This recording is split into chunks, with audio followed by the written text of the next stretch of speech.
A paz do Senhor. Eu vou começar lendo na palavra de Deus no livro de Apocalipse, capítulo 10, versículo 4. Logo que falaram os 7 trovões, eu ia escrever, mas ouvi uma voz do céu dizendo: guarda em segredo as coisas que os 7 trovões falaram e não as escrevas.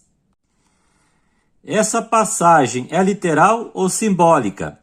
Quem são esses 7 trovões?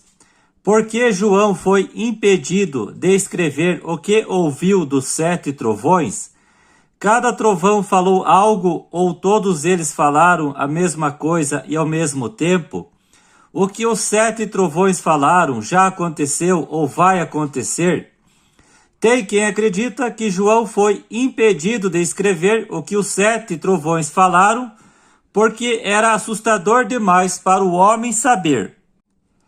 Tem quem acredita que o que os 7 trovões falaram foi exclusivamente para João.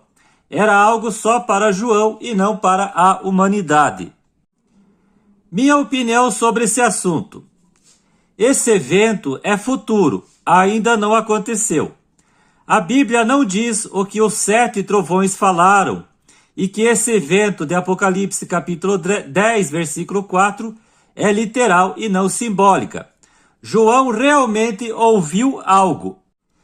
Não foram apenas barulho de trovão, foram vozes semelhantes a um trovão falando algo.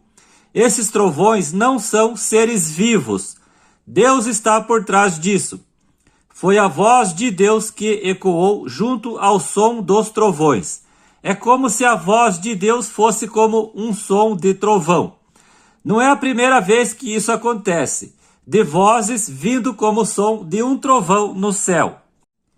Os que contendem com o Senhor são quebrantados.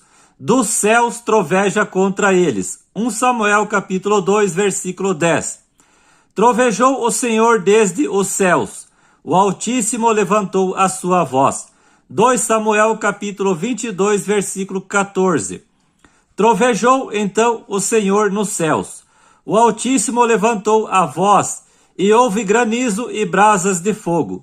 Salmos capítulo 18, versículo 13.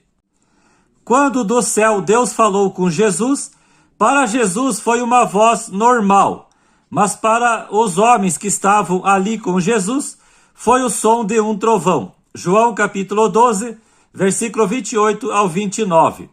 E houve trovões, vozes e relâmpagos e terremoto. Apocalipse capítulo 4, versículo 5, 8, versículo 5, 11, versículo 19, capítulo 16, versículo 18. Vi quando o Cordeiro abriu um dos 7 selos, e ouvi um dos 4 seres viventes dizendo, como se fosse voz de trovão: vem. Apocalipse capítulo 6, versículo 1. O apóstolo Paulo também passou algo semelhante quando foi arrebatado ao paraíso, onde ouviu palavras inefáveis, palavras indescritíveis, as quais não é lícito ao homem referir. 2 Coríntios capítulo 12, versículo 4. Se Deus não quis que João escrevesse o que ouviu, é porque tinha uma razão para isso. Tem muita coisa encoberta para o homem que pertence somente a Deus. Muita coisa Deus não revelou para o homem e nem vai revelar, pelo menos nesta vida. As coisas encobertas pertencem ao Senhor nosso Deus, porém as reveladas nos pertencem. Deuteronômio capítulo 29, versículo 29. Uma coisa te digo, não precisa ficar preocupado ou com medo com o que os 7 trovões falaram. Se preocupe em continuar sendo discípulo de Jesus Cristo.